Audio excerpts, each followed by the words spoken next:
Hey everyone, so in this video I'm going to talk about three of the biggest secrets to musical expression, and I don't think this is an exaggeration. I would say that the first element, it's not really a secret in the sense that nobody knows about it, but mostly people just don't do it enough.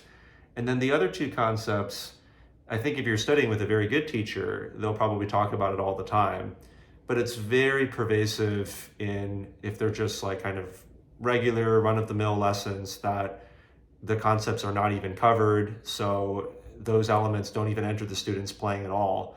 And when we talk about musical expression, we talk about emotion. Obviously, we can talk about lofty, inspirational things. We can talk about the composer's lifetime. We can talk about how moving this story is, or how you can be, again, inspired by this or that situation. But as for what to actually literally do, I don't think people really spell it out so much.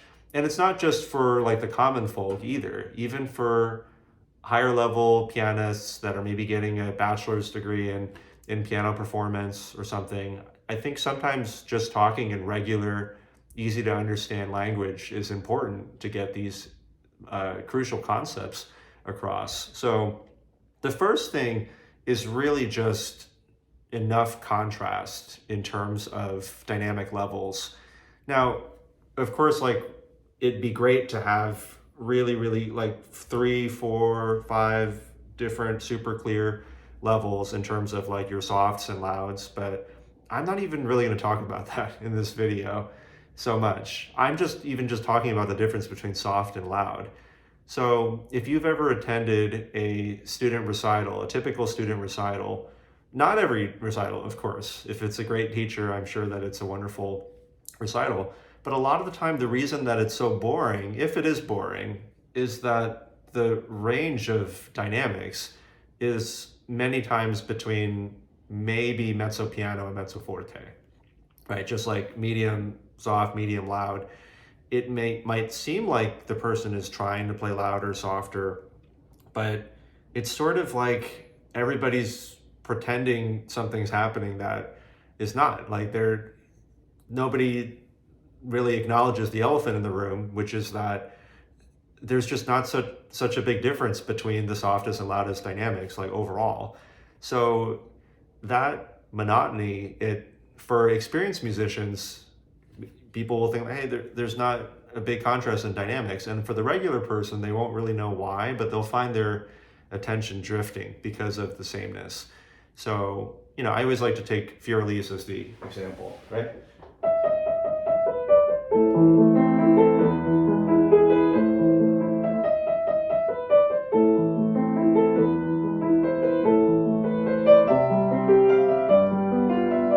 Right? So we'll often hear it like this.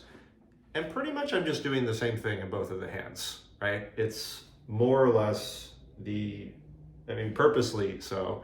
The very beginning is the same as this subsequent section.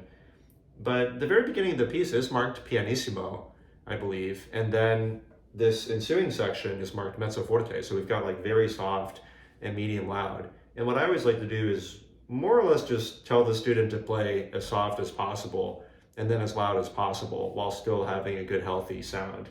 We can always dial it back down if people go too extreme, but I find the best way to start is to really just tell them, play as soft as you can, play as loud as you can, and really heighten that difference.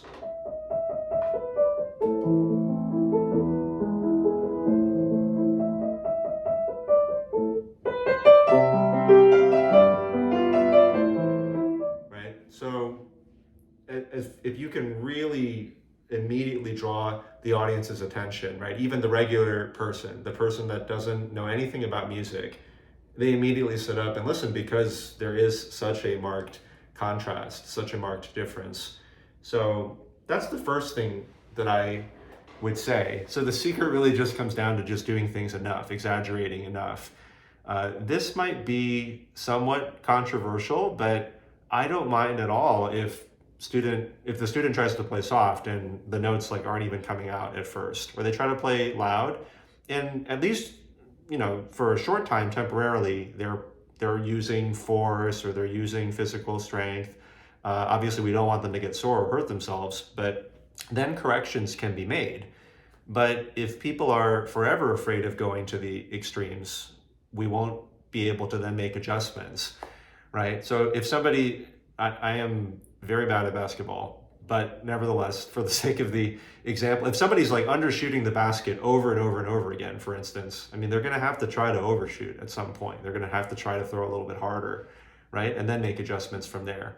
So the second secret is balance. And this is just the idea of a hierarchy between the different lines. And, maybe that sounds a little bit nebulous. So it's just the idea that there has to be one thing that's more important than other things. I mean, in more complicated examples, it could be multiple different things. They could have complex relations, but here, what I'll say is you need to decide like which hand is more, right? And it's going to be the right hand because the right hand has the melody. People don't say, oh, Fiorellis goes like da da dum, da da dum. It's always the da da dee da dee da dee da dum, da da da dum, right? So obviously that's the hand that you're going to bring out more. And in general, it's, you should think of it as a different dimension than the other hand. So the right hand will be clearly on a different level compared to the left. In more complex examples, it could be that there's multiple things going on in one hand. You want to bring out the top of the right hand more than the other parts. But in this example, it's simpler. We just want to play the right hand more than the left. Maybe I can talk about how to do this in another video, but I'll just say right now, for the sake of this video, this can still happen within very soft and loud. So within the very soft dynamic, I could play around this loud, and then I could play the left hand very, very soft.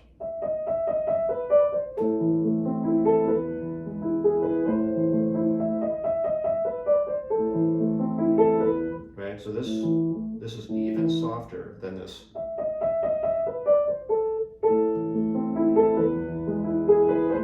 And then when we get here, I can play this out loud. And the left hand,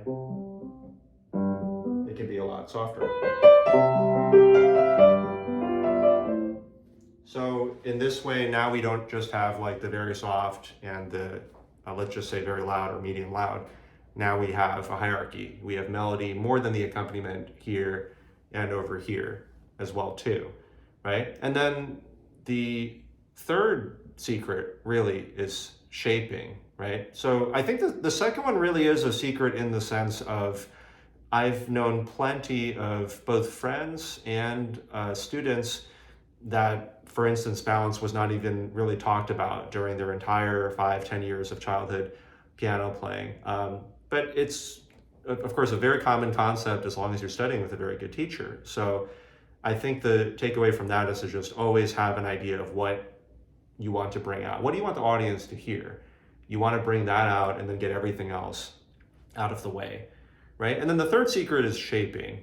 So this is the idea that in my mind, there's always some kind of movement in terms of the dynamics, or virtually always, right? So you might notice in the score itself that Beethoven wrote in crescendos, decrescendos, gradually getting louder, gradually getting softer, and so on.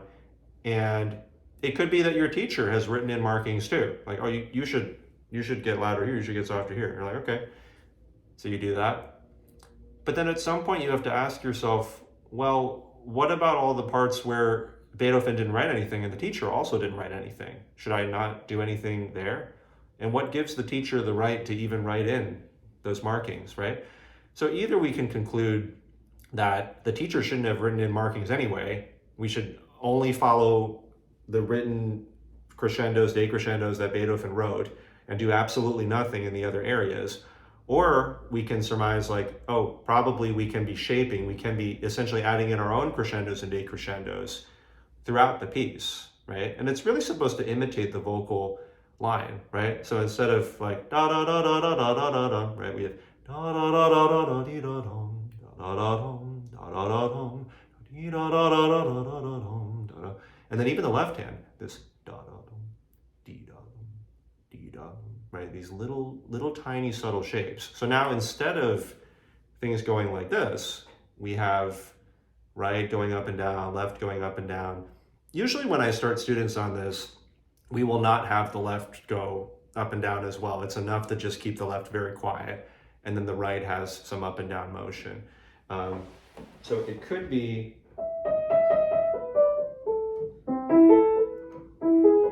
right, that could be, and the left is shaping very quietly underneath that.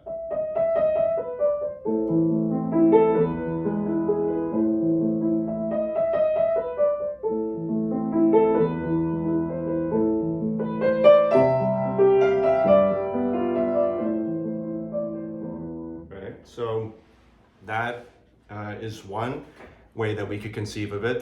There's not absolute rights or wrongs in terms of exactly how one should shape, like what are the exact crescendos, decrescendos, but there's certain conventions that we want to follow. Like typically, just like in speech, you wouldn't normally accent like the last note or syllable of a sentence because that would sound odd, right? So typically we may get softer at the ends of lines or phrases.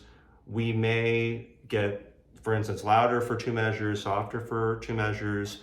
We may get louder as the pitch goes up and softer as the pitch goes down. So there's many different ways that we can shape, but those are some of the ideas that come to mind. So yeah, so in my opinion, there's, planets, mountains, everything is in motion, however subtle.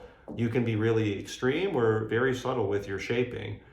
But in my mind, there's almost no situation where if there's two notes next to each other, you wouldn't have some kind of dynamic shaping going on. So yeah, so those are these three big secrets in terms of musical expression. Just clear enough contrast in terms of dynamic levels. So just overall soft and loud, if those are different enough. Hierarchy, right? Balance, that is, so that you bring out the melody above the accompaniment. You bring something to the forefront, get everything else out of the way.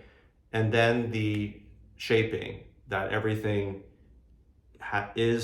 there are silent, or not silent, but there are unwritten crescendos and decrescendos that are running through the music, gradually getting louder, gradually getting softer, that we want to put in order to be musical. And it doesn't mean if you do all these things, it will just equal expression, but it's very hard to have high level expression without these elements. So yeah, hope you found that helpful. Let me know if you have questions, thoughts, and yeah, please like, subscribe, and let me know what you want to hear about. Looking forward to the next time.